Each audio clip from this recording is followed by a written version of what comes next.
Hector Hugh Munro, or Saki, was born in British Burma in 1870 and was educated almost entirely by governesses before being sent to England at the age of 12 to further his education. He would return to India to follow in his father's footsteps as an imperial police officer, but returned to England after several bouts of fever laid him out. Munro began writing historical pieces for British magazines, but soon moved to writing political satire for newspapers. Much of his work contrasts with the conventions of Victorian and Edwardian England, with ruthless, honest struggles of nature and humanity. Many figures in authority meet their untimely deaths or downfalls to the whims of nature, his most famous being the Interlopers and the Toys of Peace. Look for wit and wisdom, even the macabre, in Saki's characters, to learn a moral lesson, as his characters haplessly forge ahead to their gloom and doom. Reginald on Worries by Saki. I have, said Reginald, an aunt who worries.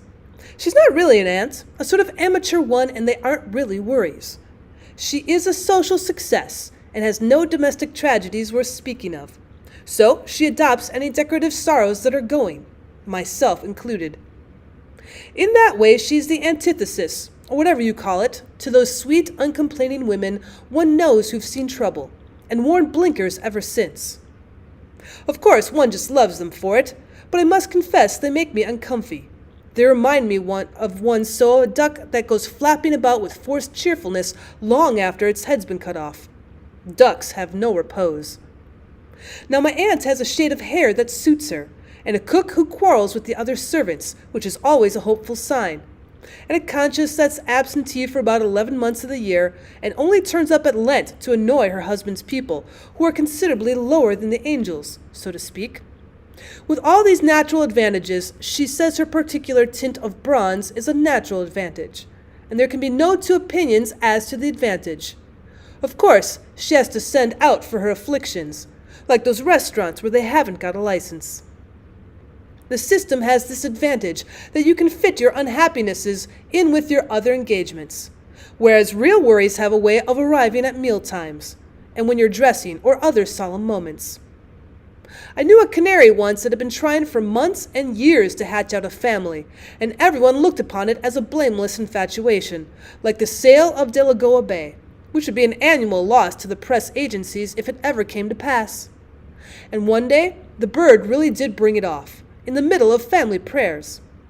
I say the middle, but it was also the end. You can't go on being thankful for daily bread when you're wondering what on earth very new canaries expect to be fed on. At present, she's rather in a Balkan state of mind about the treatment of the Jews in Romania. Personally, I think the Jews have estimable qualities. They're so kind to the poor, and to our rich. I dare say in Romania the cost of living beyond one's income isn't so great. Over here, the trouble is that so many people who have money to throw about seem to have such vague ideas where to throw it. That fund, for instance, to relieve the victims of sudden disasters. What is a sudden disaster? There's Marion Mulciber, who would think she could play bridge just as she would think she could ride down a hill on a bicycle. On that occasion, she went to a hospital. And now she's gone into a sisterhood, lost all she's had, and gave the rest to heaven. Still, you can't call it a sudden calamity. That occurred when poor dear Marion was born. The doctors said at the time she couldn't live more than a fortnight, and she's been trying ever since to see if she could. Women are so opinionated. And then there's the education question. Not that I can see if there's anything to worry about in that direction.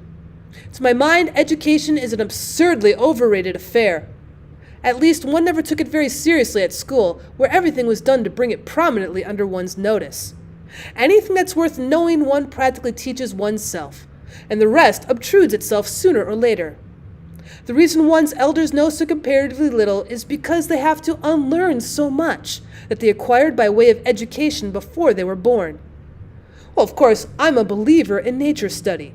As I said to Lady Bowwhistle, if you want a lesson in elaborate artificially, just watch the studied unconcern of a Persian cat entering a crowded salon, and then go and practice it for a fortnight.